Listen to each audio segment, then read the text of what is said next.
Like you can believe in Bitcoin number go up technology. You can believe it should be part of a portfolio. But then when you actually look at, wait a second, could this play a larger role? Could this be an alternative to the sovereign debt, which is really the backbone, the collateral and underlying reserve of our system? Yes, it can. That's like really exciting. Like this could be huge someday. This could be the alternative to sovereign debt that our system really needs, the collateral underpinning the entire credit system. If our productivity expands, nobody's going to be cared about debt. We're going to be figuring out how can we spend more money. And in a dynamic where how can we spend more money, Bitcoin shoots up and that goes exponential. Bitcoin is designed to take advantage of the fact that the system as constructed needs to expand. I think you're moving into the era where you're going to have a very different Bitcoin market. Be prepared for Bitcoin to bore yourself all the way to $1 million. Because I honestly think that's the path. The thing that I struggle with at first is like imparting myself in the conversation rather than just being like question. Yeah. And like for these ones, it will be that because I don't know about macro. But when it's like on the Bitcoins. Well, hang on a second. So we can do this on the show, but I mean, how do you follow this stuff like religiously?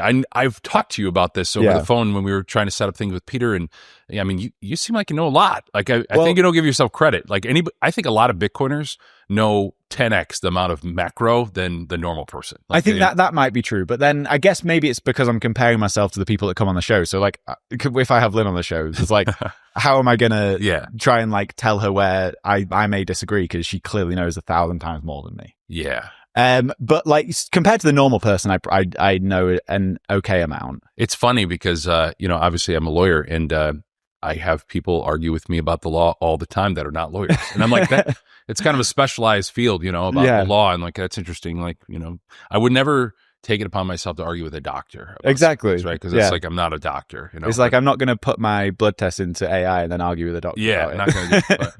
Although I am actually going to put my blood test into AI, because I was talking to Eric Yates yesterday, and he said he was getting like really fatigued, and he had his bloods done, and his testosterone was really high, but there was some other hormone that like blocks it actually getting into your like receptors or whatever. Oh, interesting. I didn't know that. And he was getting like no real help from the doctors. They were trying to put him on antidepressants and stuff because he was like, I'm getting super fatigued in the afternoon. And he was like, I'm not depressed, I'm just getting tired. And he put it into AI, and it gave him like a program, just like natural things to take to help suppress iron, that. Probably. Exactly. And like zinc and things like this.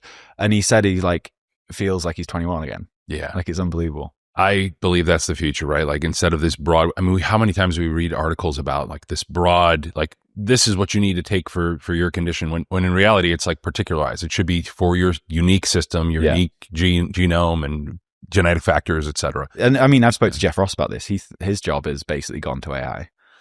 Yeah, I know. I've heard that a lot, especially like I was reading an article about urgent care urgent care centers, which are like all using AI for patient notes and everything. And there's so many like, administrative hurdles they have to go through. And then if they can automate that, hopefully you get more time to actually practice medicine, actually talk to the patient, gather more information. 100%. And it's like getting on a plane though. Like I don't want just AI to do it. No. But if it can help a doctor like understand something quicker or better, then perfect. This is the problem, because we have this, dynamic where people think it's all or none. Like I don't want to just give it all up to the AI, like in the law, right? Like I would never allow an AI to just draft a brief or something like that. Yeah. However, I have seen examples where AIs will give you arguments and different ways of approaching a problem, a legal issue that you have not thought of, that the case law doesn't envision.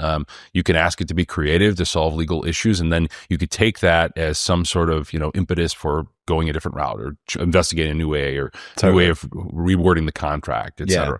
So you wouldn't use it for like a first draft of something? No, I personally even if you would. were going to like personally review it and change things and no, because first of all, like in my setting, like I usually have the associate do the first draft, which that's the problem I have, and this is really the biggest challenge of AI, is not that the content isn't good, it's that when you're working in a team setting, you need to give those early associates chance to flex their muscles, right? Yeah. There is a virtue in them doing the first draft and thinking through the issues and analyzing critically.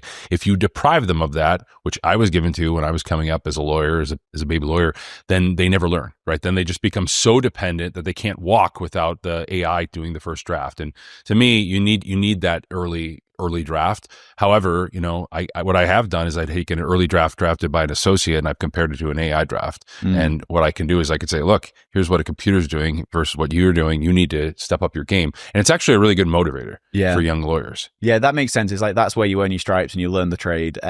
It's funny. Is it true? I saw this like on Twitter or something that ChatGPT can pass the bar with like 99%. Yeah. That's wild. Yeah. Yeah. Well, because the bar, first of all, the bar doesn't really teach you, in my opinion, how to practice law. Okay. The way I think about, at least in the United States, law school is law school teaches you how to, I think like a Supreme Court justice or think like an appellate court justice. You need to like be able to analyze issues. You need to spot problems. You need to be able to apply precedent, et cetera. But the actual practice of law, if it's done correctly, I think is very different from that. Advocacy is having to deal with your client, having to deal with the judge, having to deal with the judge that doesn't follow the law. I would very much like to see. I've never actually played with it, but it's on the list of things to experiment with. How you deal with judges that just aren't applying the law. What happens to the computer because the computer thinks like this is the correct analysis, and setting expectations. Like a tremendous amount of my job is trying to figure out risk and tolerating risk and what individuals are accustomed to. I will tell you, there are clients I have that are far more accustomed and far more prepared, particularly corporate clients, to go to the mat on litigation than maybe a first-time actor who had their Bitcoin stolen from them. They just want to get out of this mess. They're in a very tricky spot. They need to figure out, how do I get from the point where I've lost everything to maybe recovering something, right? Yeah. And they're far more emotional. I just, obviously machines can do a little bit of that. I've seen experiment in dealing with emotions, but my job, I think, is far more. It's not as academic as the bar is, right? The bar is more of an academic exercise, and my world is more dealing with humans and personalities and expectations. That makes sense. Are you? I couldn't be further from a lawyer, so these questions might be really dumb. No problem. But are you a lawyer that will go up in court and like testify and speak to the judge? Litigator, yes. Litigator, okay, cool. I'm a litigator. And you've been doing that your entire career? Yes. I mean, I do regulatory work, but the vast majority of my practice is litigation. Litigated matters, disputes, both, suing people, and most of my work is actually defense work when individuals are sued or entities are sued. So, we're constantly up against it, right? Because I practice in a lot of very plaintiff-friendly jurisdictions. So the plaintiffs have a whole lot of leeway to get discovery and go through the whole process of taking depositions. So, while you're correct, I do stand up in court and argue motions and dispositive motions, and occasionally the trial, both a bench trial in front of a judge and a jury trial.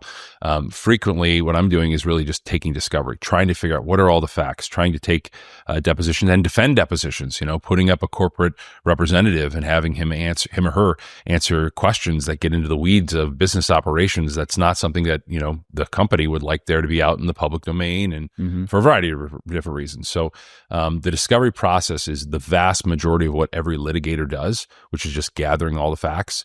And then we decide, is this really the type of case where we want to try it, or is it the type of case where we think we should position it for resolution? Okay. And what is your background? Is it in corporate law?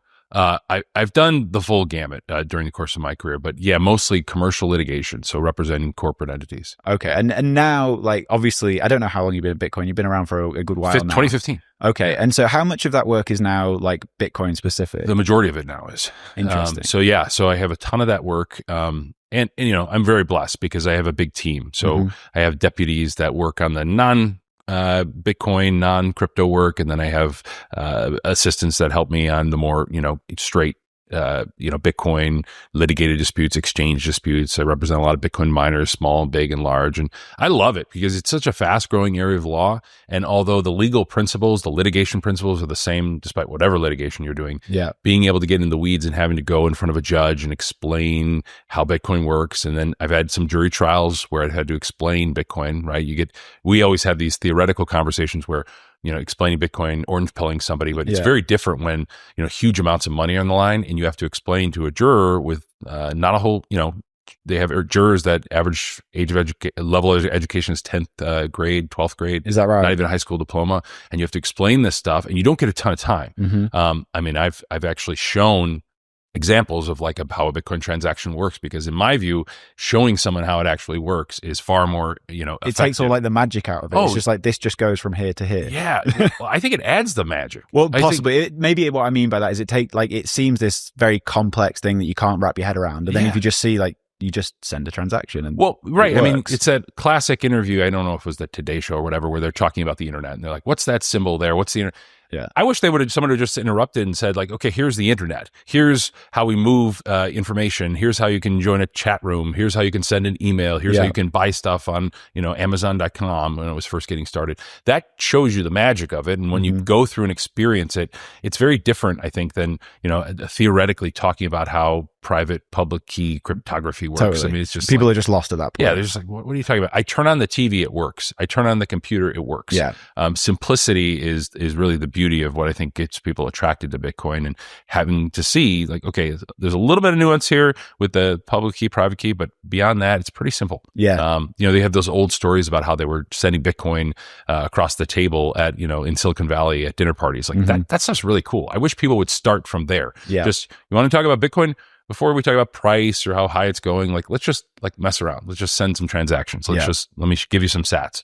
The one I always find is when people are trying to, like, if people come up to me and be like, what is this Bitcoin thing? The thing they always want to understand is mining for some reason. Yeah. And it's like, we can explain that, but you don't need to know right now. Like, learn the basics of it first, and maybe if you're interested, get there. But I think it's because they want to acquire it through some other means than paying for it. That's probably true. It. Like, they want to say, how could I mine? How could I mine Bitcoin? And we've all gone through that. I mean, I mined in my basement. I was mining with S9s in 2016, 2017. And nice. My wife at that point, my girlfriend, she hated it because they were so loud and noisy and threw off so much heat. But it was cool. Like, it was exciting to join at the time Slush Pool and mine and have some modest Bitcoin that I never sold. And I loved it. I love the experience of it. And I think more people need to approach it like that. They need to approach it from the standpoint, like, let's investigate this technology. It's like such a magical technology. Yeah, 100%. So you're obviously a lawyer by trade, but in Bitcoin, you're a macro guy. I love macro. I mean, I went to school for philosophy, economics, and political science. I did all three. So when I was going through it, I realized first I started with political science, which I found to be very frustrating because at the core of political science, you have underpinning philosophy. And then if you get to philosophy as applied in a real world basis, I think the underpinnings of most philosophy have a huge economic component, especially when we talk about how we are to order our lives. So I kind of like went down this path where by the end of college, I was debating, going further and getting like a PhD in economics. I loved it. I love the discipline. Economics, drives everything. The study of scarcity, economics. That's the first thing they'll teach you. So I really got into the weeds of it. And actually, I've been involved in financial markets, trading on a custodial basis since I was 15, 16 years old. My dad had to give access to the account to let me mess around, and went the whole gamut. Traded through the tech boom, had a huge account, blew it up, lost all the money. like no better way to learn. Yeah, learned a ton of great lessons. And by the time I came into Bitcoin, right, I had gone through law school. I had a very, I think, decent knowledge of financial markets and economics. And then what my approach to it was, okay, from an economic, political, and philosophical standpoint, how do I tear this thing apart? That's just how my mind works. I try to like attack it from a variety of different angles. And the frustrating thing I had with Bitcoin is when I went up against it, I couldn't undermine it. I couldn't figure out, why won't this work? Why won't this make sense in our financial system? And, when you stick around financial markets for a long time, I don't necessarily think that you have to become what I would call a doomer, thinking the system's going to collapse, but you do sort of get jaded, I think, by some of the problems with the system. Yep. Like Len would say, the broken money aspect of the system. And for me, like, the intriguing thing I found about Bitcoin is like, okay, aside from the investment thesis, which is a whole separate part, right? Like, you can believe in Bitcoin number go up technology. You can believe it should be part of a portfolio. But then when you actually look at, wait a second, could this play a larger role? Could this be an alternative to the sovereign debt, which is really the backbone, the collateral and underlying reserve of our system? I was like, yes, it can. That's like really exciting. Like, this could be huge someday. This could be the alternative to sovereign debt that our system really needs, the collateral underpinning the entire credit system. So yeah, I went down that path and I never stopped. And yeah, so I when you're a lawyer, clients won't appreciate you going out and talking about their cases all the time. Of course. So I could do that, right, if I had permission, but I don't often. So when I go out publicly, I will comment on the law and legal aspects of it. But I really publicly talk a lot about more macroeconomics, just from being a market participant for so many years and trying to study it.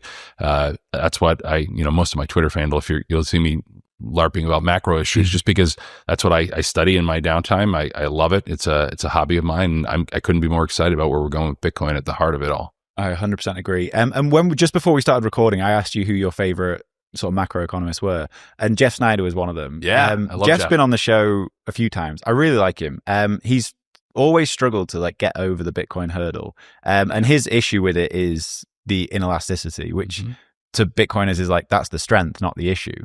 But what's your take on that then? If you align with him on a lot of his sort of macro thoughts, how do you kind of rationalize that part of the argument? Well, just to make it simple for folks that aren't familiar. So the idea is that when the system seizes up, okay, when there's a pandemic that shuts down the economy, or natural disaster, or economic crises that was unforeseen, some sort of black swan event that couldn't be anticipated, you need elasticity of money. You need someone to come in, a big actor, to supply that lubrication for the economy to get things going again. Because what he would say, and I think he said this on the podcast when he was interviewed, is the story of hard money and these hard currencies is that because there's a lack of elasticity, the system seizes up, and then you have very painful economic downturns and recessions. Now, obviously, that objection from Jeff is a theoretical one, right? He's basing it, I think, with some historical examples, but he's not really basing it in a Bitcoin world, nor could he, because we don't have a similar example of it.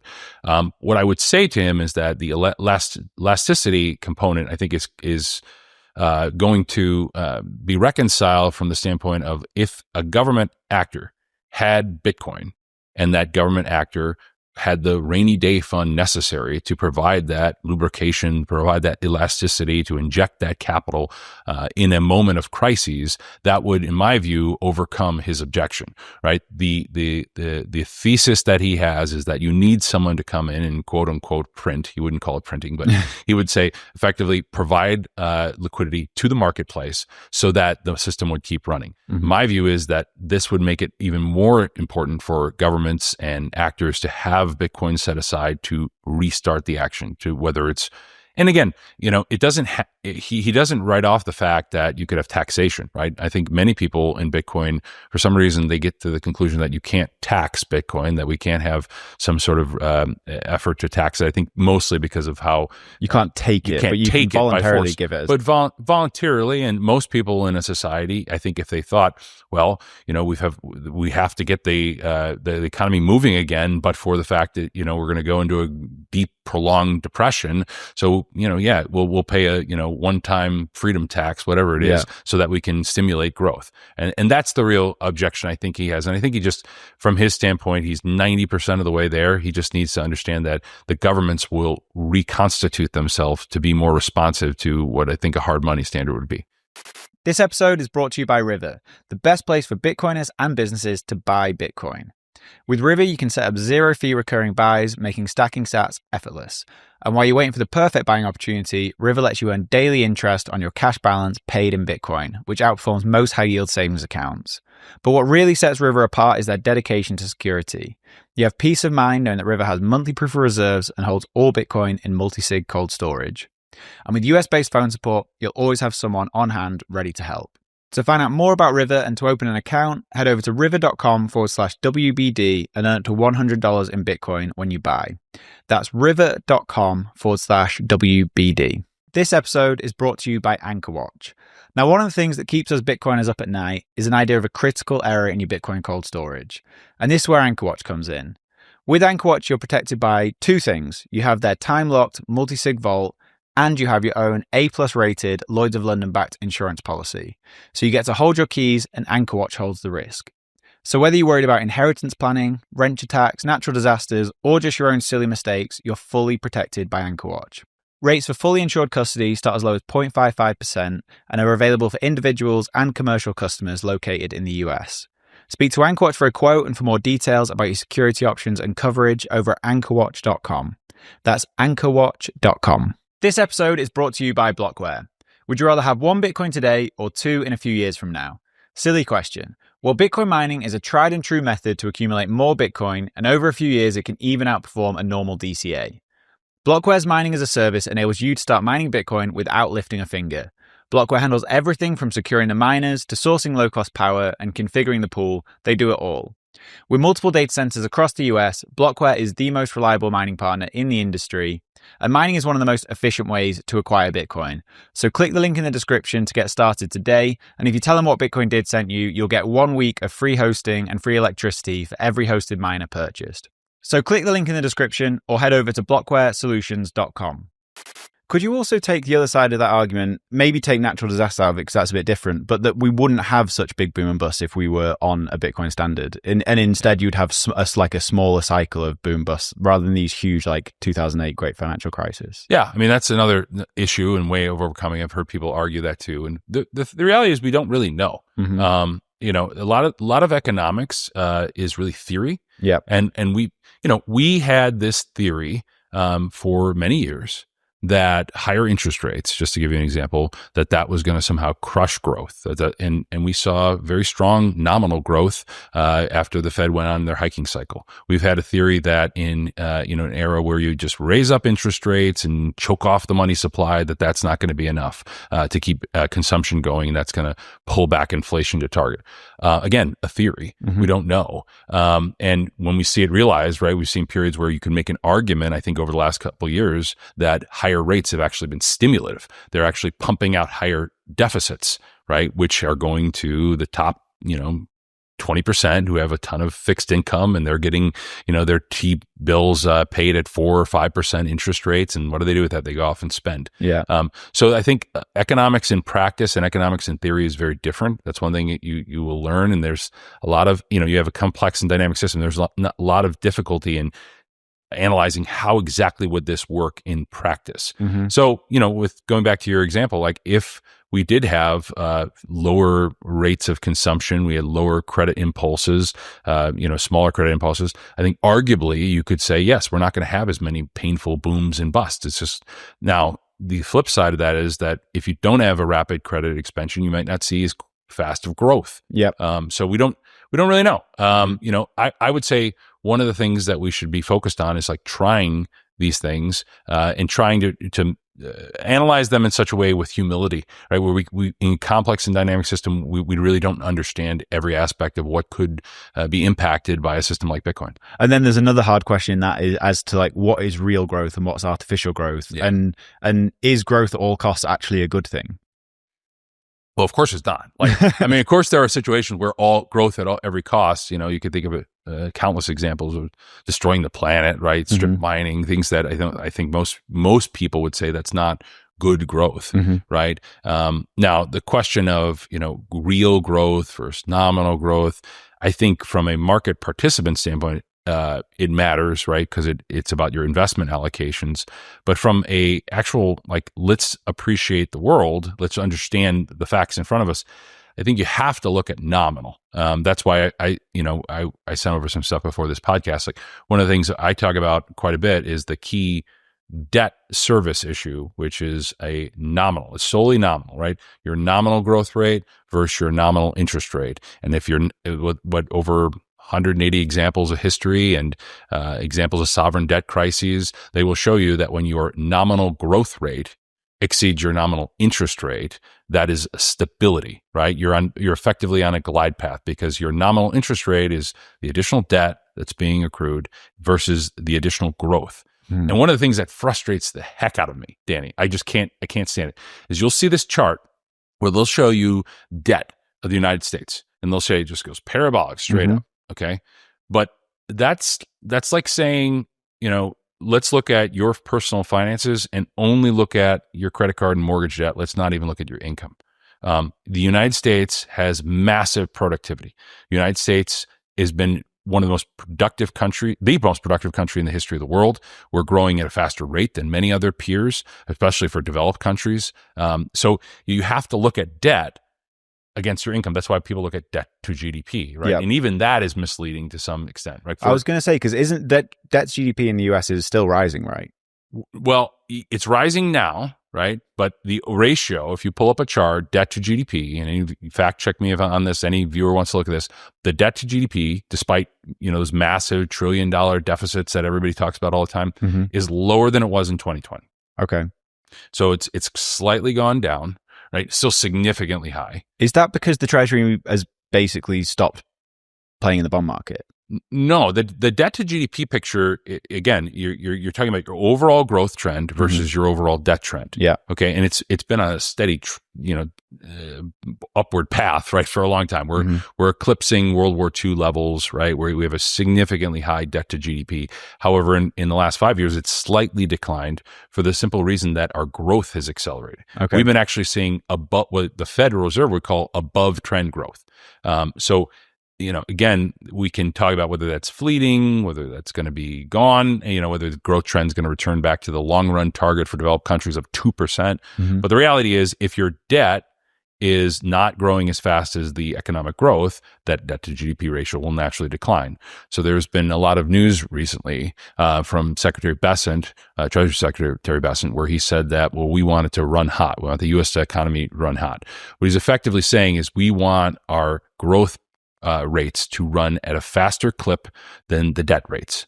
So if you think, like, say we're, just to give you an example right now, most economists will say that, let's just round up, okay? The CPI, the measure of inflation, or PCE, they're in the twos, right? CPI 2.4, 2.5, somewhere thereabouts. And we are growing, okay, on a nominal basis, also in or on a real basis in the twos, right? So if you take those out, if you just say, what's our nominal growth? Because real effectively is discounted by the inflation rate. Okay. We're roughly 5% nominal, okay? So if if the economy in nominal terms, we're not talking about inflation, just in nominal terms is growing at roughly 5%, and our interest rates on all the maturities of the US debt is less than that, then that means our economy is growing faster than our interest rate is growing, which means that you're actually seeing a slight decline in the debt to GDP. Now, the real key factor is, how are we going to project out 10, 15 years for U.S. growth? There are many people that will say that you're going to have an explosion of productivity. That productivity is going to grow far faster than what we're historically used to because of, as we talked about in the earlier AI. We're going to be far more productive. We're going to be able to do more. We're going to be able to teach more. We're going to be able to offer more goods and services. And if that productivity starts to trend higher, if our interest rate stays constant, the debt to GDP will actually decline. Yep. But going back for a second, one of the interesting things is, if you study economics, they will tell you that debt to GDP, you don't want it to become too high because effectively at some point it becomes unsustainable.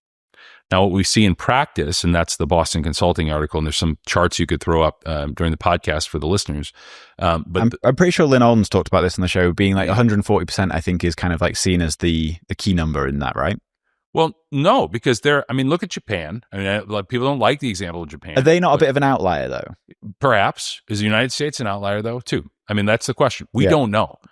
There is no macroeconomist, and I have a great respect for Lynn and others that have come on this podcast, but no one will be able to tell you when suddenly, an alarm bell goes off and that's it. We can't take 159% debt to GDP, the system's starting to collapse, because that's not the way it works, right? At its core, what you need to have the system functioning is the Treasury market. Yeah. The Treasury market is the core of everything. And what happens, and again, for listeners, what happens when there aren't buyers for enough treasuries at 4.5% interest? What would you say? The bond market collapses, the Fed steps in, principally. No. when just Is that a stupid thing to say? No, it's not a stupid thing to say. I think a lot of people think that. When there's an old saying, and I represent some bond traders and some hedge funds, and they will remind me this all the time. They will tell the phrase that there are no bad bonds, there are only bad bond prices. Okay. So again, there are no bad bonds, there are only bad bond prices. And what is meant by that? What is meant by that is that if the U.S. debt right now is not a good deal for people at 4.5%, which you and I, having Bitcoin exposure, will say that's a terrible deal. Terrible deal. What practically happens is the yield curve should sell off, yields should go higher. Yeah. So if we're at 4.5% 10-year, which by the way, historically 4.5%, if you would go back, several decades, they'd be like, that's really low. Now it's not low for our debt right now, which is sort of another question. But the cure for that, the fact that there aren't bidders at 4.5 is 5%. And if there aren't bidders at 5%, 5.5. And if there aren't at 5.5, 6. What should happen in the bond market is that if at whatever demand is not there for the current yield, the yield should go higher. And this is no different than in the corporate sector, right? If you're a risky company and we think you really don't have a good handle on your business outlook, we think it's skewed to the downside, the risks are really high, we're going to demand 9, 10, 11%. Okay, we're going to demand really high rates. Now, what most people that argue the collapse theory will tell you is they'll say, well, United States, we can't have, 6% treasuries. We can't have 6.5% treasury. And when they say that, the reason they say that isn't because there aren't bidders. It's not because there aren't people that would love to have U.S. government-backed treasuries at 6.5%. I mean, I could tell you scores of people, pensions, et cetera. The reason is because they think the fiscal picture will look so bad that the government won't tolerate it. And so the Fed will step in, even if, in your opinion, they may not have to. Your question is, will the Fed step in? Okay. What is the Fed's goal? The Fed's goal is to prevent systemic risk, to keep stable prices, okay? And at the same point, the labor market. So they have the dual mandate is really the labor market and stable prices. Implicit for both of those is financial stability. If you don't have financial stability, you can't have stable prices and you can't have, I think, a stable labor market. But to your question is, when the yields go higher, why would they step in? Because their job is not to bail out the Treasury. I mean, that's almost a self-correcting thing, right? There are people out there like Treasury Secretary Besson, who's not the Fed. Okay, he's supposed to be separate. I know that they've been increasingly tied at the hip over time, but he will tell you that the Fed is supposed to be this sort of bureaucratic, administrative, apolitical agency, even though they are political. We all know that, but you cross a chasm. Really, you cross the Rubicon. Really is the phrase when you start to say, we're going to bail out or step in to prevent your yields from going up too high. That's a very different Fed than I think anything we've seen since post-World War II. There have been periods where the Fed did yield curve control in the past, right? But it was very different. Okay, it's a very different dynamic. Here, if the Fed were to do that, I think you would basically, I think the international investors would start to lose confidence in the underlying Treasury market.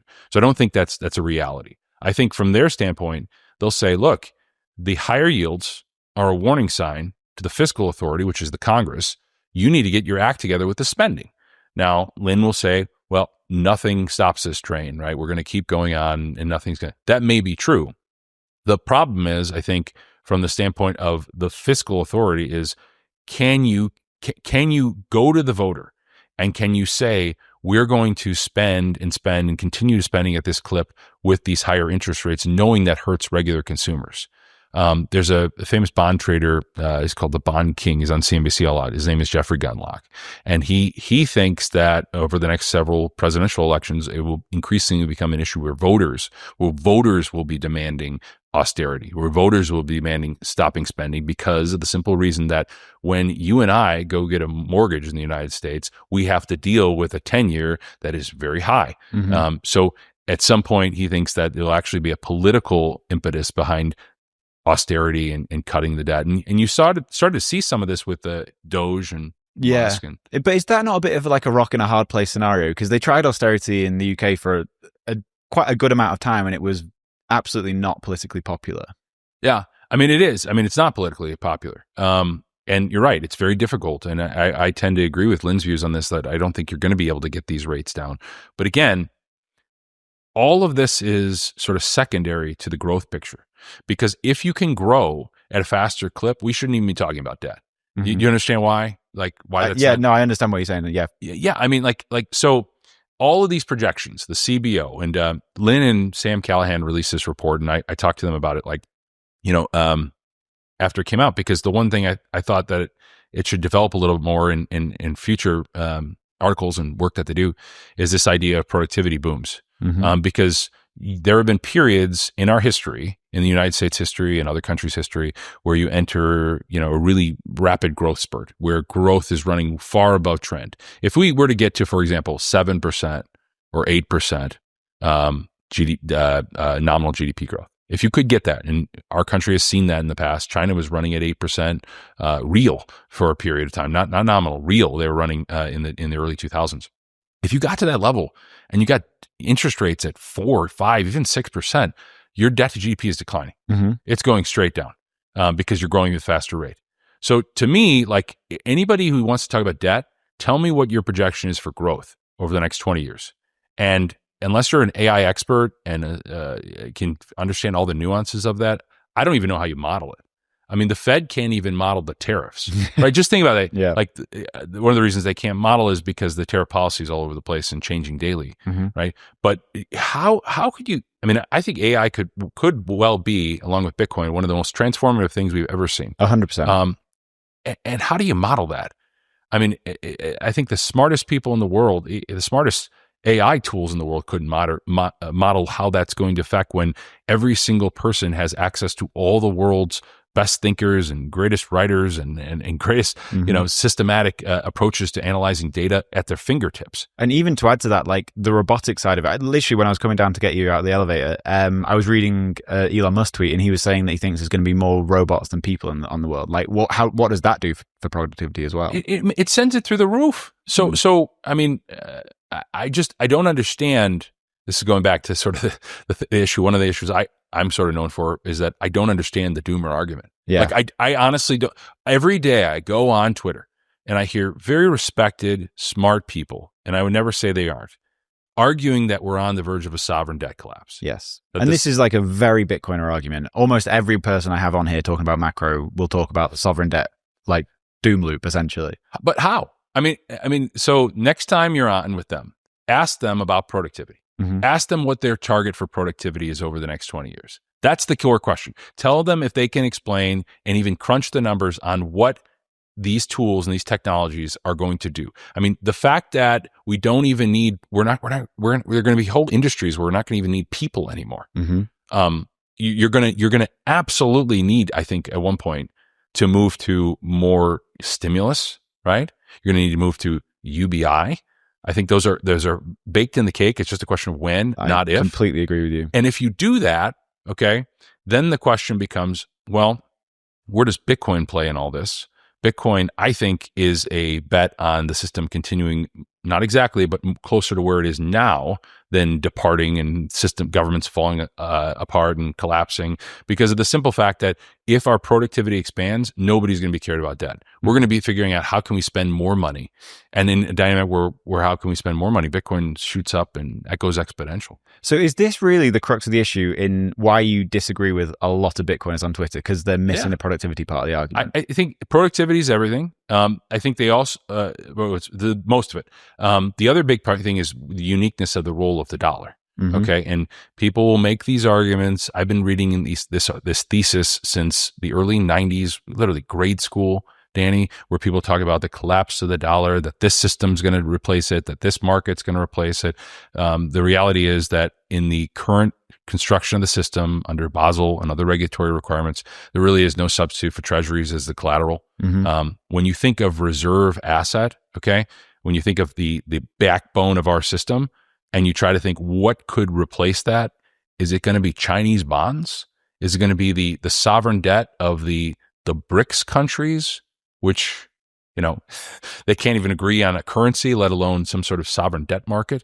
I mean, the whole, Jeff, you've had him on. Mm-hmm. He will tell you that the network of the dollar is really driven by the Eurodollar system. Yep. Which, just briefly for your viewers, Eurodollar system is a system of offshore dollar liabilities, okay, where it's basically ledger money. It's basically banks that do not actually have dollars, that can write dollar-denominated debts, that can credit accounts, that can use treasuries to collateralize that and extend and supply liquidity where it needs to be extended. Now, the key aspect of this is that this is not in the Federal Reserve System. It is outside the Federal Reserve System in a euro dollar. Euro doesn't mean the euro, okay? It means a system of dollars outside the United States. And the key part of that whole inquiry that I think people mistake is that they can supply liquidity and credit without having the underlying, which is really remarkable. And they can write loans that are denominated in whatever. It could be denominated in dollars and actually settled in yen. And the reason for that is because there's this demand for dollars because there are more dollars owed outside the United States than owed in the United States. That's remarkable when you think about it. So because of that system, and back to, the Bitcoin element of it, right? You need some underlying, reserve. And there's nothing that can satisfy that right now other than, I think, Bitcoin potentially and U.S. Treasury markets. And every year you'll hear it, constantly about the dollar's collapsing. All these countries are trying to move away. But then the market says, as of recent data I read, last month, that more transactions were denominated in dollars than at any point in human history, despite the Russian seize of forex reserves, despite all that. Remember years ago they said this is going to be the end. This really well-respected macro people said this is going to be the end. People are going to move away from the dollar. We see more dollar transaction activity than we saw in the previous years. So would you be more aligned then with like Brett Johnson? I had him on the show. I really liked him in the sense that the dollar's not going to get weaker. It's actually just going to get stronger, and all the other sovereign currencies are probably just going to end up being the dollar. Yeah, because if the world's awash in debt and the debt is denominated in dollars, how is that paid for? It's paid for by debasing and printing your local currency, and then you see that giant sucking sound of liquidity towards the dollar. And the thing that I think is, just as an aside briefly from the macro discussion, the thing that I think is really frustrating for me as someone who's really cares about Bitcoin and really passionate about it is that I want the world to adopt Bitcoin. And I actually view it as counterproductive when people that are very bright and smart, and I won't say they aren't, but they go out there and say, buy Bitcoin because of the life raft and the government and sovereign debt crisis, and it's all going to go to hell. And, we're going to be under a bridge eating cat food, and you better have your Bitcoin. Otherwise you'll be doomed. Like, I don't believe that. Like, I don't think that's the world we're headed for. I think the world we're headed for is one where incrementally you'll have more and more of a have and have not society. You have governments trying to step in and spend a lot more money. Governments will be having to deal with these rapid productivity increases, which will further concentrate wealth into the top echelons of society, who thereby have a vested interest in keeping the status quo. And the biggest concern I always have is not an economic one. It's not a sovereign debt crisis. It's political instability. It's a turn towards, I think, socialism in some countries, because people are going to be they're going to feel like they're shut out of the system. We already see sort of that appearing in the United States quite a bit. Yep. That's the bigger issue. It's not that we're not going to be able to pay our bills and the dollar's going to go to zero. It's funny, like as a Bitcoiner, I find the macro stuff really interesting, but you almost don't need to pick a side, because in either of those situations that you're laying out, or that kind of the people who think the dollar's doomed lay out, Bitcoin wins. Yeah. No, Bitcoin is designed to take advantage of the fact that the system as constructed needs to expand. And Bitcoin, although it is expanding at a very small rate, right? It's programmed to be finite. So you're going to get some inflation with, modest Bitcoin mined every day, but it's getting smaller and smaller. And you have this finite asset against a system that is designed to expand. It will benefit no matter what happens. Okay. To get a little less theoretical for a minute. What has been your take on kind of the Trump admin and Scott Bessent and everything that they've been trying to do? Especially, let's talk about tariffs as a part of this. Yeah. So I think that the United States recognizes that they have several issues with respect to the debt, the deficit, and not to say they're catastrophic, imminent issues, but even Jerome Powell will say that the U.S. debt is on an unsustainable path. He says that frequently. I heard him say it at the Economics Club of Chicago. Just quickly, do you agree with that, taking into account all the productivity stuff we just talked about? I think he's guessing based on current productivity trends. They have models, okay, and all economic models are wrong, right? Eventually. He's guessing based on a projection of growth staying relatively where it's at or lower. Again, we don't know. Growth could change. So I don't think he's necessarily wrong. He could be right. But I don't have as high of a confidence as he does, given what I've seen from AI and what I think it will do. But the bigger question, which is back to the tariffs. The United States has this issue with debt and deficits, which is not to be ignored. It is serious, but it's not imminent collapse. And then at the same time, he's got a mandate from whole swaths of the country that feel left behind, and they want manufacturing jobs here. Now, you and I think, both know that many of those jobs will never come back here because, again, AI and robotics will take them even if they come back. Yeah. But politically, something needs to be done, I think, for optical reasons, to say, look, we need to do something for the average guy. And to do that, you need a tax bill. Mm-hmm. Now, the cynic in me will say that if you're going to pass a major tax bill that's going to blow up, even further the deficit, you need some other source of revenue. And I think the tariffs are that. The tariffs are an idea. We have provided security for the world.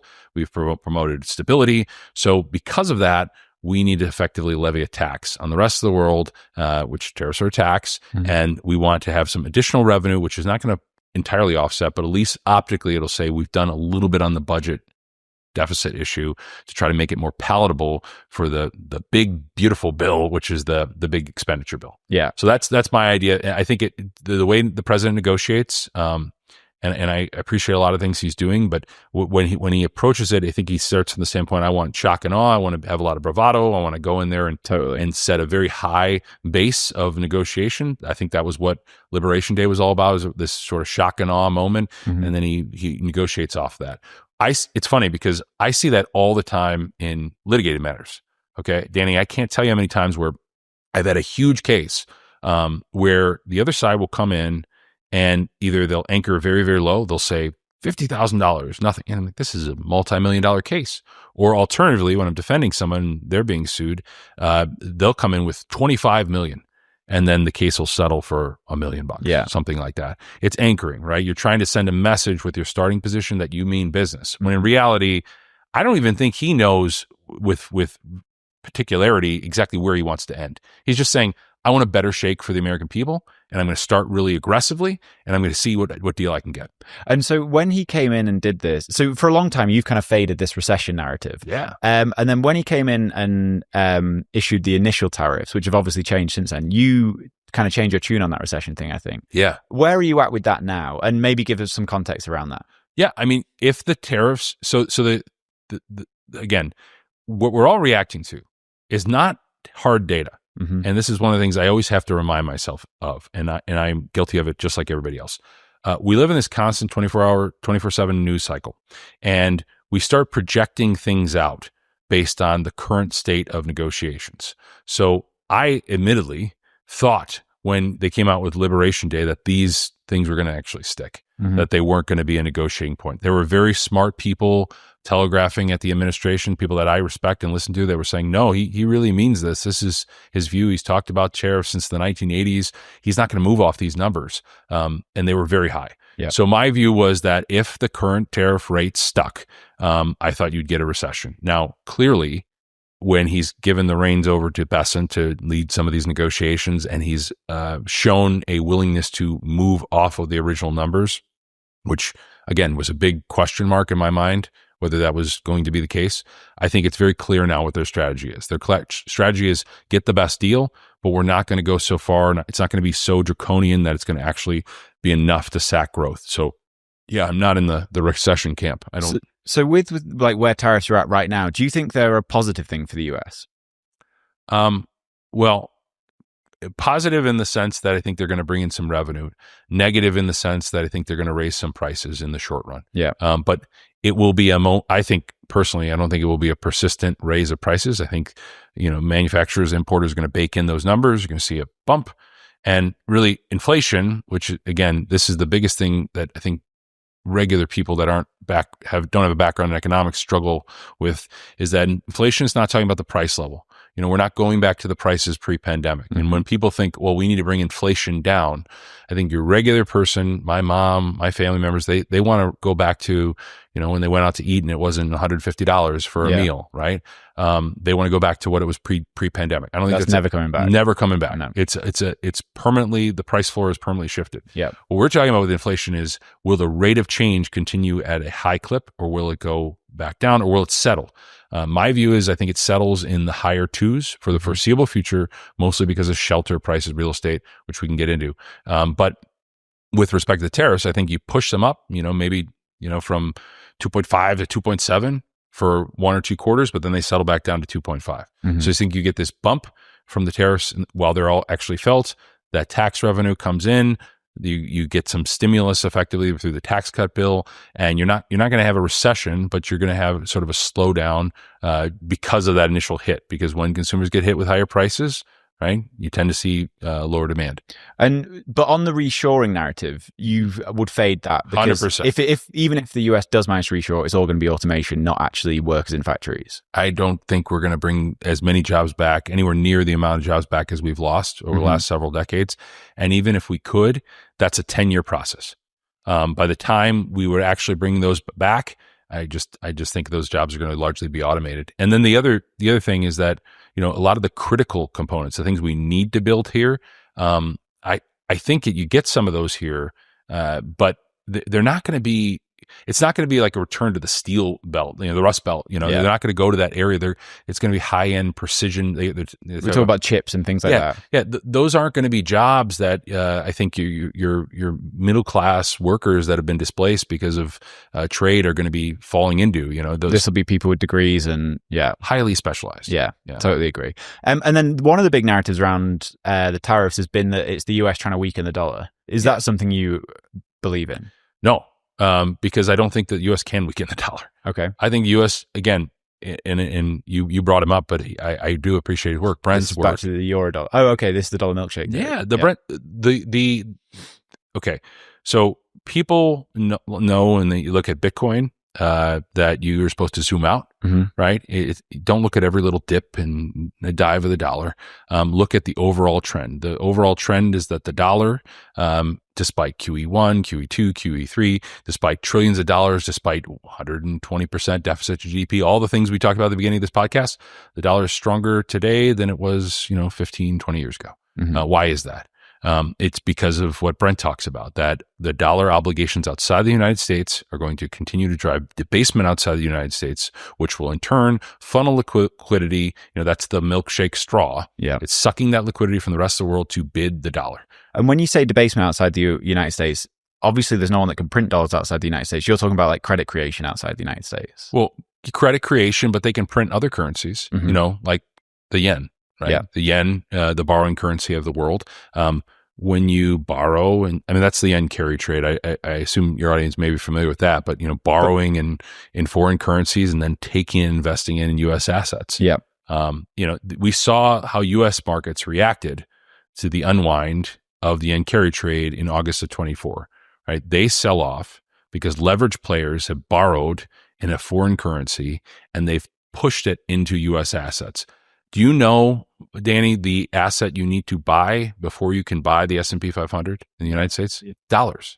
You need dollars. Yeah, of course. You need to have dollars. If you're going to buy the S&P 500, you need to have dollars. So if you hold yen, how do you get those dollars? This episode is brought to you by CoinKite. CoinKite make the best, the most secure Bitcoin hardware wallets that you can possibly buy. So they have this one right here, which is the Cold Card Mark IV. They're Bitcoin only. They have 2 secure elements, verifiable source code, completely air-gapped by design. They really are the best hardware wallet that you can buy.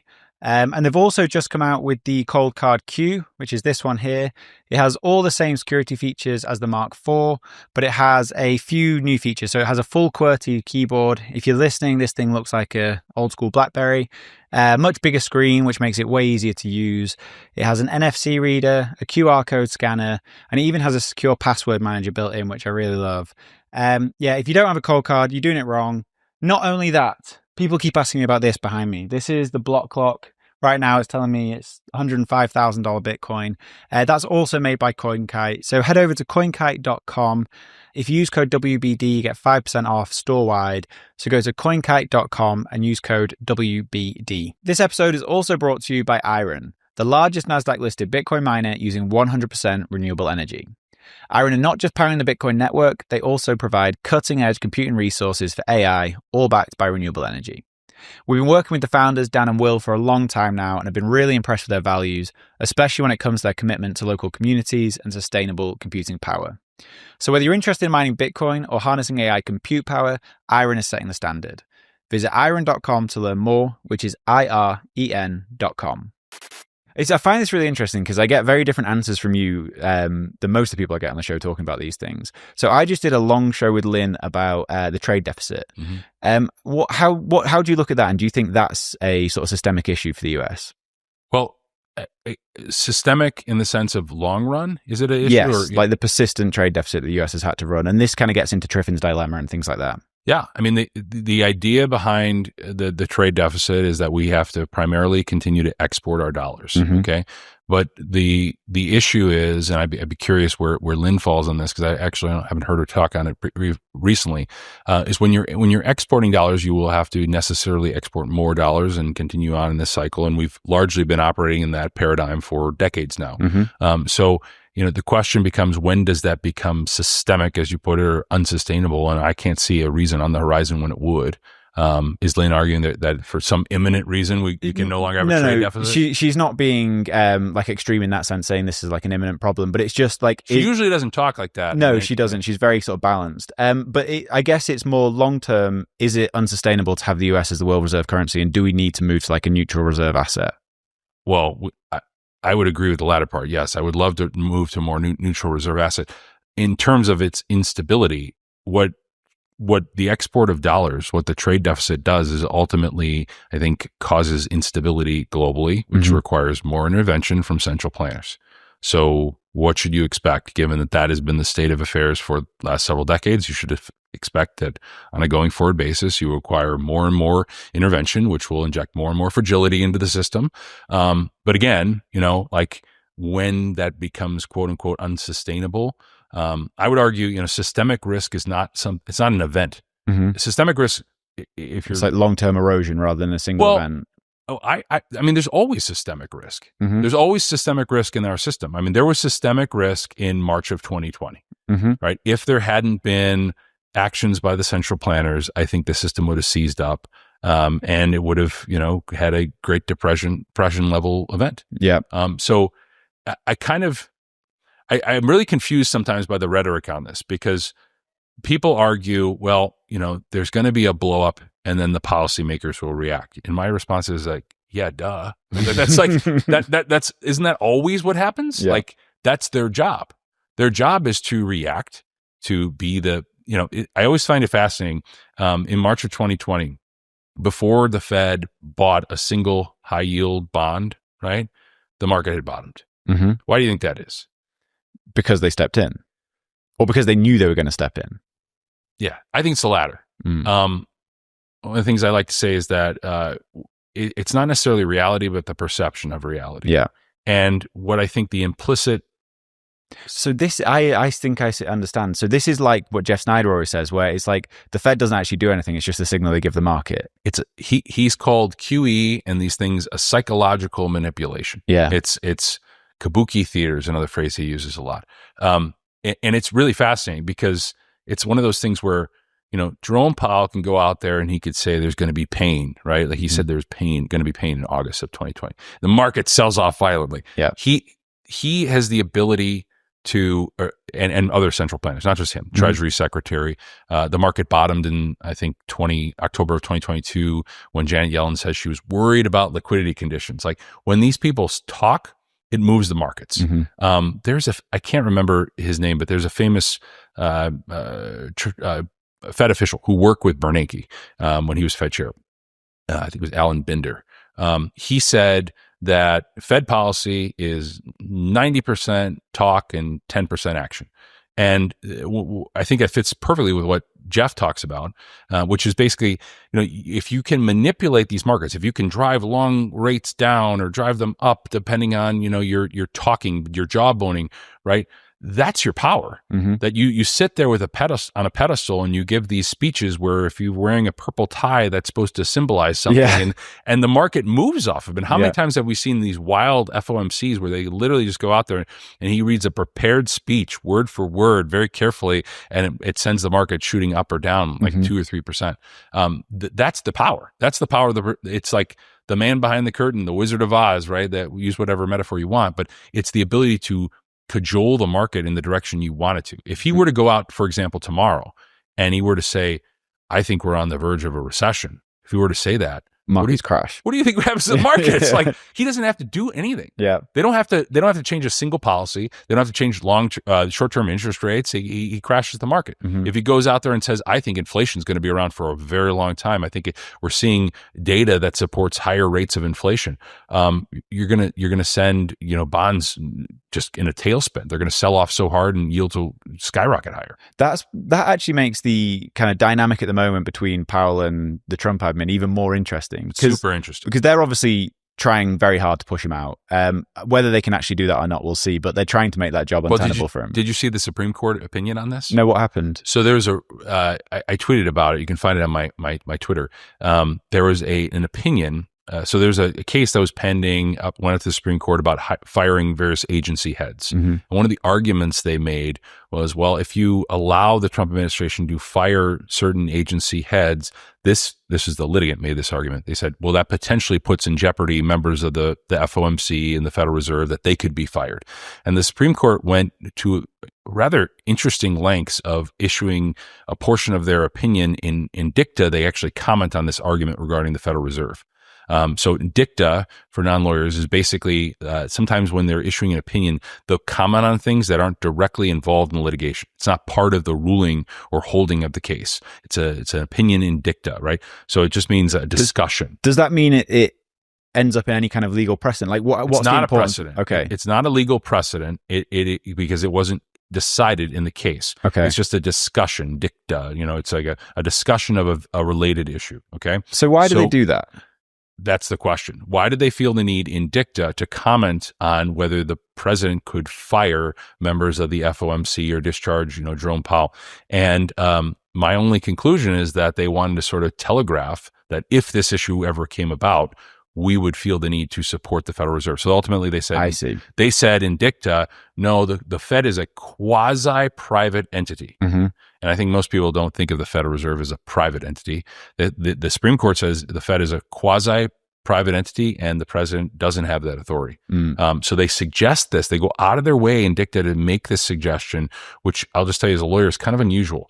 There's a principle called judicial restraint, where when a court is deciding something, they typically don't reach issues that aren't, immediately to be decided. The reason you do that is don't want to do that is because you don't want to hamstring some future court that had to analyze the issue, and now you've got this dicta here that maybe doesn't make sense or doesn't apply to the current facts and may be misleading to litigants.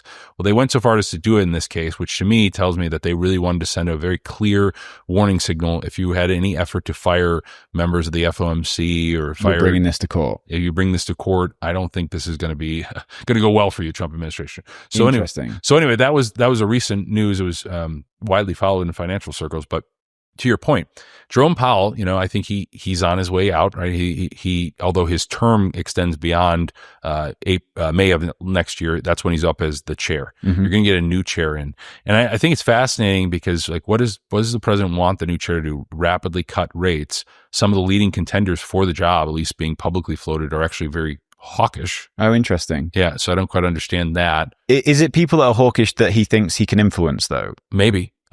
Maybe he thinks he can influence him. Maybe they're loyalists. Again, he appointed Jerome Powell. Mm-hmm. I mean, he probably thought he could influence him. Yeah. He's appointed Supreme Court justices that have now openly, ruled against him in certain cases. Once you get in there and you're protected from the administration, it's very difficult for you to. I think in your mind you want to do the right thing, at least for whatever reason. But are any of the floated candidates people I would be aware of? I don't think so. Okay. They're sort of Fed insiders and other Fed presidents from the various district banks. Got you. But the fascinating thing for Powell is, right, you got an economy that's humming along fine. Contrary to what people suggest on Twitter, we're not on the verge of some economic collapse. Mm-hmm. You have inflation that, by their own metrics, they tell you that the Fed thinks that inflation is going to trickle up higher. It's going to go up a little bit higher by the end of the year. Why are you going to be cutting? And then the most important thing, I think, really that people aren't talking about is Jerome Powell. He's gone through multiple terms, 2 terms, 1.5 terms under Trump and a term under Biden. And he's got a legacy to think of. He's got, he wants to go out and write his books and do these things. And if you're him, would you rather leave the job having cut interest rates and potentially not stamped out inflation because it's still tricking higher, trickling higher? Or would you rather say, look, when I left things over to my successor, the economy was running fine. Inflation was relatively stable. I had interest rates in the fours, pretty solid for somebody who wants to come and stimulate and cut. Because if you cut too much, you take that ammo out of the gun for future stimulus, right? So I think, to me, the legacy factor is huge. Like he's saying, and this when people always say he wants to be like Volcker, right? Yeah, yeah. He quotes it all the time. That's like his, revered figure, Paul Volcker, and his hiking cycle. Correct me if I'm wrong, but I think it lasted longer than Volcker's. If not longer, it was very close. So you take the infamous Volcker hiking cycle, compare it to the Powell hiking cycle before he cut last summer. It was actually, I think, relatively similar in time, which is remarkable, right? Given the levels of debt. So to me, I think the legacy thing is weighing on his mind. He wants to say, look, I handed this off to my successor. I navigated us through the slowdown in 2018. I navigated in 2019. I navigated us through COVID. I navigated us through the post-COVID era of high inflation, the highest inflation in 40 years. And the one black eye he has on overall fairly solid record is that transitory comment. Yeah. And do you want to be known as making the same mistake twice? Or would you rather err on the side of saying, look, we're just going to let the data tell us if we need to cut? It's interesting because, like, if Trump got his way here and rates get dropped, like, it's going to be good for Bitcoin. But at the same time, the idea of the president having that power seems wrong to me. Yeah, I mean, it is, and I would agree. The question, though, is I always think this is fascinating. Would you rather have an economy that's doing very well and there's no need for a cut? Do you think that's better for Bitcoin, or do you think cutting rates are better for Bitcoin? Because maybe that's a short-term versus long-term argument. Because I think short-term, if rates end up getting slashed down to close to zero again, I think Bitcoin goes through the roof. But I don't know what happens after that. Completely agree, Danny. But in the interim, right? If they're cutting rates now, I think that's usually in response to some, there's a rise in unemployment, economic weakness, things are not stable. You have to, the Treasury market needs some support, whatever reason. In the short run, I view that as largely negative for Bitcoin. But in the long run, you're correct. I mean, if you cut it down to zero. And presumably you think that's negative for Bitcoin because they're doing that in response to something, and then we may have recession or something like that down the line. Usually when the Fed is cutting rates is not a great time for assets. Yeah. They're usually cutting because something's weakening or struggling, but... So we're running a little low on time. You've got to get on stage soon, but there's a couple of things I want to talk to you about first. Sure. One is Scott Bessent, because he came in after saying that he wanted to start issuing debt on a longer duration, and he's not done that. He's been issuing everything on the front end still. Yeah. He was criticizing Yellen for years. Yeah. Publicly and privately about how she issued just short-term paper. And so maybe it'd be worth explaining the issue with short-term and why that's more money-like, and then why he didn't issue on the longer term. And I assume that's just down to demand. Yeah. Well, in terms of the short term, I think that the big problem with the short term debt is that if you don't term out, if you don't return to this historical tenor of we're issuing this much long term, this much short term. Can I just ask you a really quick question on that? Historically, what is like average duration, and what is it now? Like, how much has it changed? So we lost about a year and a half. Okay. Because there still is some longer dated instruments on, but it's nowhere near as where it historically would be. So as you continue to roll a lot of short-term paper, what I think you're doing is I think you're actually suppressing yields of the long term. This is where Michael Howell and others say it's not QE. What you're doing, basic supply and demand, right? If typically we're used to X amount of longer dated maturities coming to market, and we don't see as many of those longer dated maturities, the amount that's out there, the supply is decreased, and the demand does relatively stay constant. There's pensions and life insurance companies and other entities that want to buy. So, one of the big tells, I think, of where long end yield should be, I think, is the agency-backed mortgage securities. And George Robinson makes this point quite frequently. He talks about, okay, you've got, Danny, the agency mortgage securities, which are, well above 6%. Those have the full faith and credit of the United States government, and they're, 30 years, they're longer day paper. But you've got a 30-year Treasury, full faith and credit of the United States government at 5%. How does that make any sense?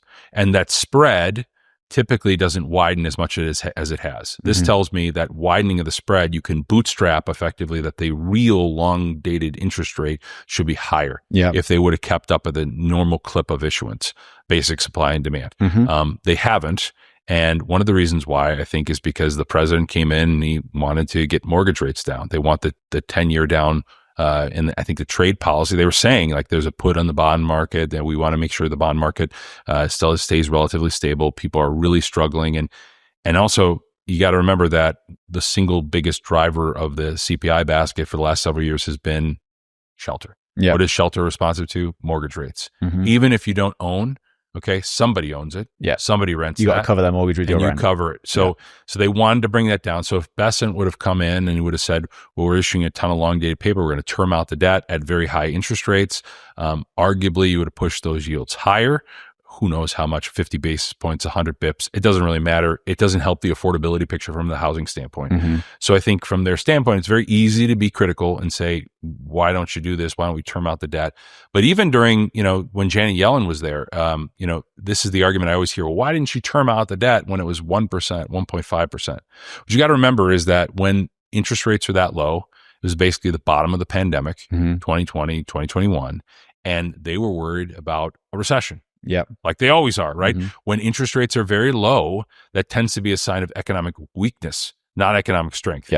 So if you were to inject in, a lot of extra issuance, if you were to put out a ton of 20-year, 10-year at that point, you would have sent interest rates higher, which would have potentially hurt demand, right? So that's the relationship there. It's very easy to say, well, you could have just turned it out when, the country was very weak.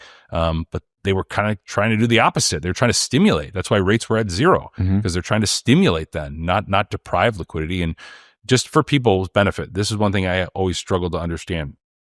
When you look at treasuries and you think, oh, well, what's the deal? If they're issuing all the short-dated paper, 3 months, 6 month, a year, why isn't that akin to the 30-year? And the reality is that if you have, from a balance sheet perspective, just the mechanics of the balance sheet, it takes about 7 times as much balance sheet capacity to hold a 30-year versus a 2-year. So just the mechanics, the big whales who are buying these instruments, right? They don't have as much capacity for the longer dated maturities. If you're buying short-term paper, they're basically cash equivalents. They roll off and mature. You get your coupon and you get the principal back. And it's very easy to recycle that. That makes sense. But does that changing dynamic, earlier in the show, you kind of faded the idea of the Russian treasuries being frozen as being like, I think Luke Gromen calls it the shot heard around the world or whatever. But we know that the dynamic of the people buying the bonds has changed. The sovereigns are buying less. US hedge funds essentially are picking up the slack and buying more. Is that part of the dynamic in where you can issue the bonds? I guess the question to... the buy. So there's a chart in the packet I sent over to you. You can pull it up. I'll put it on the show, Yeah, put it on the show. Who owns the majority of U.S. bonds, bills, notes? Who owns the majority of it? China? No, United States. This is what I actually knew that. This is when you see the chart. It's like the Cayman Islands is the highest because it's where all the hedge funds are. Yeah, but even beyond that, if you take the Federal Reserve, you take the U.S. holders, it's like approaching 2/3 is held by, and again that's rough numbers, but it's 2/3 is held domestically. And you've got 1/3 held by foreigners. Okay, so let's say that third continues to shrink and we're not getting as much demand. You still got the overwhelming majority of it that's held domestically. So that, yes, U.S. buyers have to pick up the slack. You need the big whales in the United States, the pensions, and you need them to buy. But why are we spending such an inordinate amount of focus on, China is not buying as much of our debt or Japan? Yes, I will fully concede that is a longer run issue. It's lack of demand. Okay. But there are other avenues for demand coming in, right? Most notably stable coins. We didn't even talk about that yet, but they're trying to create new sources of it. And then from a demand picture, again, demand is always equal to what? Demand is equal to not only, the amount of supply out there, but also what the yield is. So, what does demand look like from foreign entities at 5% versus 4.5%? I would argue as the yield goes up, demand increases. And we've seen data to support this. I mean, you had some data, and I tweeted about this one too. We had record purchases from foreigners in general, not including the Caymans or any of that, record purchases in 2024. of bonds. So, you have, I think, metrics to look at that are, I think, you always focus on the negative. We have this tendency on X to focus on the negative. Like, yes, this one country is not buying as much. We need another marginal buyer to service it. But if we don't have a marginal buyer, what that will do practically is it will send yields higher, which will mean hopefully more demand comes in. Yeah, makes sense. You might say, well, we never buy, treasuries at 5%. Would you buy them at 6? Would you buy them at 7? What about 10? Like at a certain point, there's a buyer going to step in. Yeah. And to me, what I always think is crazy is people say, well, there's a lack of demand for treasuries. In this interest rate environment, where I think we all agree that the CPI is underestimating actual inflation, right? 100%. We all agree on that. I don't dispute it at all. Then why are there people lined up to buy 4.5% 10 years? The only answer that I can think of is that they assume inflation goes down. Would that be right? Or stable, or relatively stable. Yeah. Or maybe there's just not a lot of supply, like we talked about. I mean, it's complex. All I know is that if there was truly a lack of demand, you would see that 10-year yield soaring higher. Yeah. You see it at north of 5.5, 6%. When that starts to happen, when people are out there and nobody's buying 10-year treasuries at 6.5%, I'll believe that when I see it. Then I will fully concede, we got a real problem for a marginal buyer. I've really enjoyed this, Joe. Yeah. There's so many questions I've written down that we've not managed to get to. We're going to have to do this again at some point. Definitely. We've got like 5 minutes, so we're going to speed run this last question. But with everything that we've talked about there, like what do you think the next 12, 18 months looks like for both markets and Bitcoin? Well, I'm very bullish on Bitcoin, of course. And one of the things that I am excited about Bitcoin is that I think that from Bitcoin's standpoint, I think you're moving into the era where you're going to have a very different Bitcoin market. I've gone on record saying that I don't believe these boom and bust cycles that we tend to be very familiar with are going to continue. I expect slow, steady, more like S&P 500 type growth where you could have year over year growth of, 20, 30, 40% going forward because of the institutionalization of the asset. Can you have pullbacks of 30, 40, 25%? Of course, that can happen all the time. We get those routinely even in bull markets. Yeah. But from my standpoint here, I love the stability you're seeing from Bitcoin. There's just not a lot of willing sellers. And then there's buyers that are coming in. They're buying very differently. They're buying in a more systematic, sort of calm, level-headed way than the FOMO buyers. I mean, a lot of us who came of age in 2015, 2016, even 2017, we saw like everybody and their grandma buying at Coinbase and just smash buying regardless of price. Yep. These buyers just set the bid and they just wait for the price to come to them. And, you saw that even with the recent price action, like we would dip below 80K and then it would get bought up. Yeah. Just get completely smashed. So I really love the way Bitcoin's trading. I mean, I know people are calling for the God candles and they want the 2 or 3 or 4X, but the slow, steady upward climb, I think is so much more interesting. And it also is more credibility. It enhances credibility with institutional investors. For sure. That they have to answer quarter by quarter. So it's very difficult for them. I mean, hodlers can sit through an 80% drawdown and wear it as a badge of honor, but the institutional class, they lose their jobs. If that happens. So to me, I could not be more bullish of that. To me, with respect to the overall... Just quickly, do you think the cycles may have changed then? And do you think we may be past the 80% drawdowns? I mean, you never say never. Could we see an 80% drawdown? What I refer to is that the predictable 4-year cycle. Yeah. Okay. I think it's becoming more muted because of the halving's not as big of a role. A lot of the coins are, while they are, still churning out 3.125 or whatever it is now. Yeah. It's not as big of an issuance as it was earlier. So to me, I think the halving is muted, and I think that the institutional buyer is here. I think it's going to continue to accelerate, and I just expect be prepared for Bitcoin to bore yourself all the way to $1 million. Because I honestly think that's the path. I think we're going to bore ourselves to $1 million. People are going to slowly and steadily climb higher over the years to come. But with respect to the broader market, right, I actually think there's some signs that you could see a reacceleration in nominal growth moving into the latter part of this year. We're still running very huge fiscal deficits, which, again, stimulus. Okay, people don't want to point that out, but what is the single biggest driver of the deficit right now? What is it?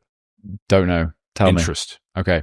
Interest is the single biggest driver of the bigger deficits, right? You're going to get a tax bill, and you're also getting interest payments. When people get paid interest, that goes into spending, right? And when you have a society, a lot of boomers are loaded up to the gills with T-bills, money markets.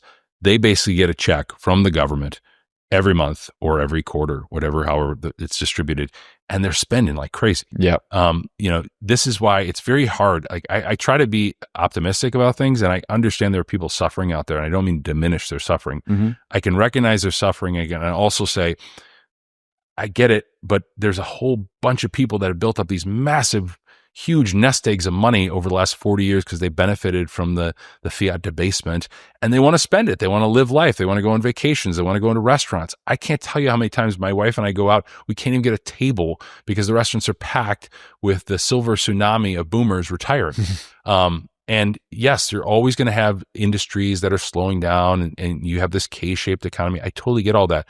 But when consumption is analyzed in an aggregate way, you're looking at everything. Weakness over here is not enough to pull down the really strong, robust growth over here. Yeah. So I expect that to reaccelerate.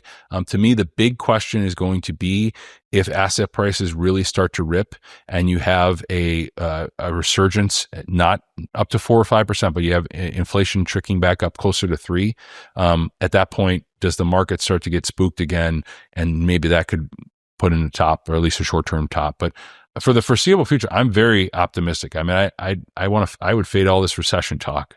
I don't see it. Yeah, I love this. Joe, honestly, that's one of my favorite shows I've made in a long time. It's nice having a completely different perspective on all these things. It's quite refreshing. Well, yeah, no, I love it. And if you ever are interested, I think we should have sort of a macro roundtable. I'd love to chat with some of these guys too, because we all listen to the podcast, we all hear them, but sometimes it's fun to have discussions where we kind of like have a difference of opinion. And, I'd love to do that. Let's set something up. Yeah, I enjoy doing that. Like I say, I respect all the people you bring on this show. I think it's high quality all around, and I'm honored to be here. So no, thank you, Joe. Well, absolutely. You got to get on stage, so we'll leave it there. But thank you so much. Thanks again.